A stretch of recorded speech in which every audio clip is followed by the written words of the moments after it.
بسم اللہ الرحمن الرحیم اللہم صلی علی سیدنا محمد و علی آلہ و اصحابہ و بارک وسلم علیہ۔ سحری لغت میں اس کھانے کو کہا جاتا ہے جو صبح کے وقت کھایا جائے، جیسا کہ قاموس میں لکھا ہے اس کا وقت بعض علماء کے بقول آدھی رات سے شروع ہو جاتا ہے، جبکہ بعض علماء حضرات نے اخیر رات کے چھٹے حصے کو اس کا وقت بتلایا ہے، یعنی تمام رات کو 6 حصوں میں تقسیم کر کے اخیر کا چھٹا حصہ مراد لیا ہے۔ رات کی ابتدا سورج غروب ہونے کے ساتھ ہی ہو جاتی ہے اور صبح صادق تک رہتی ہے۔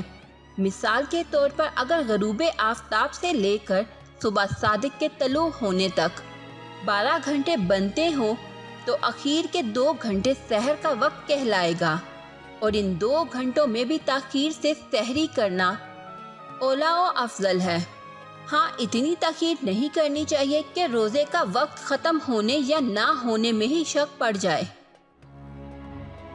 سحری کھانے کے بہت ساری احادیث میں فضائل بتائے گئے ہیں، حتیٰ کہ علامہ بدر الدین عیسیٰ رحمۃ اللہ علیہ نے تقریباً 70 صحابہ سے اس کی فضیلت کی احادیث نقل فرمائی ہیں اور اس کے مستحب ہونے پر اجماع نقل کیا ہے۔ چنانچہ ایک حدیث میں آتا ہے کہ حضور نبی کریم صلی اللہ علیہ وآلہ وسلم نے ارشاد فرمایا کہ ہمارے اور اہل کتاب یہود و نصارہ کے روزے میں سحری کھانے کا فرق ہے کہ ہم لوگ سحری کھا کر روزہ رکھتے ہیں اور وہ سحری کھائے بغیر ہی روزہ رکھ لیتے ہیں۔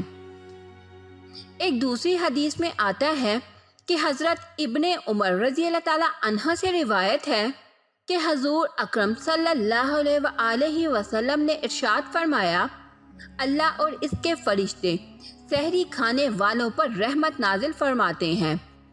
اس حدیث کو امام طبرانی رحمۃ اللہ علیہ نے اپنی کتاب معجم اوسط اور ابن حبان نے اپنی کتاب صحیح ابن حبان میں روایت کیا ہے، جیسا کہ ترغیب میں ہے۔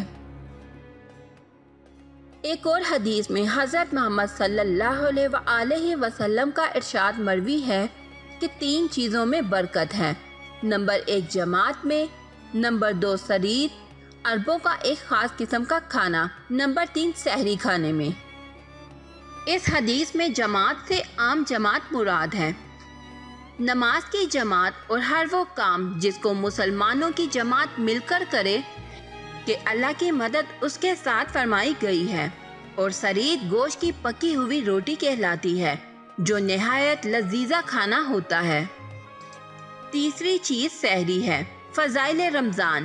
ایک اور حدیث میں آتا ہے کہ رسول پاک صلی اللہ علیہ وآلہ وسلم نے ارشاد فرمایا، سحری کھا کر روزے پر قوت حاصل کیا کرو اور دوپہر کو سو کر قیلولہ کر کے آخر شب میں تہجد کے لیے اٹھنے پر مدد چاہا کرو۔